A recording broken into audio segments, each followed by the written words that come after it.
আমি যখনই ভিডিও বানাতে বসি ভাই সামনে থাকলে তো আমাকে হাসাবেই কি হাসাবে। নমস্কার, আমি দেবলীনা, কোলাবাড়ি থেকে ছোট্ট একটা হোম বেকারি চালাই।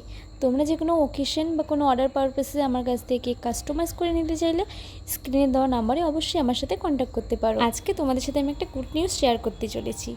গুড নিউজটা হলো এই যে আমি তো প্রত্যেক দিনে কেকের ভিডিও শেয়ার করি।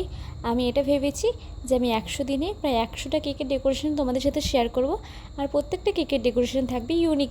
তো তারই মধ্যে এটা হচ্ছে ডে 1 ভিডিও। তো আজকে যে কেকটা আমি বানাচ্ছি এটা ছিল আমার ভাগ্নির জন্মদিন উপলক্ষে। আমার ভাগ্নির যেহেতু চকলেট ফ্লেভার পছন্দ, সেই জন্য আমি তাকে অনেকগুলো চকলেট কেকের ছবি দেই, তার মধ্যে এই কেকটাও সিলেক্ট করে। আমি অনেকটা সিমিলার করার চেষ্টা করেছি আর অনেকটা সিমিলার হয়েওছে। আমারও চকলেট ফ্লেভারটা পছন্দের আর আমার ভাগ্নিরও। মাসি ভাগ্নি এক না হলে কি হয়। কেকটা আইসিং করে আধ ঘন্টার মতো আমি ফ্রিজে রেখে দিয়েছিলাম। তারপরেই আমি একটা কেকের ওপর আরেকটা কেক বসিয়েছিলাম, না হলে কেকটা আবার ভেঙে টেঙে যাওয়ার ভয় থাকে। তোমরা এই চকলেট কেকের টপারগুলো যে দেখতে পাচ্ছ, এগুলো কিন্তু পুরোটাই এডিবেল। অনেকেই আমাকে জিজ্ঞাসা করে, দিদি এই টপারগুলো কি খাওয়া যায়? হ্যাঁ, অবশ্যই খাওয়া যায়, তুমি নিশ্চিন্তেই খেতে পারো। তো যাই হোক, এই 2 টায়ারের চকলেট কেকটা তোমাদের কেমন লাগলো অবশ্যই কমেন্ট করে জানাবে। ভালো লাগলে একটা লাইক করে দিও, চ্যানেলটা নতুন হলে অবশ্যই সাবস্ক্রাইব করে দিও। দেখা হচ্ছে নেক্সট একটা ভিডিও, ততক্ষণের জন্য বাই।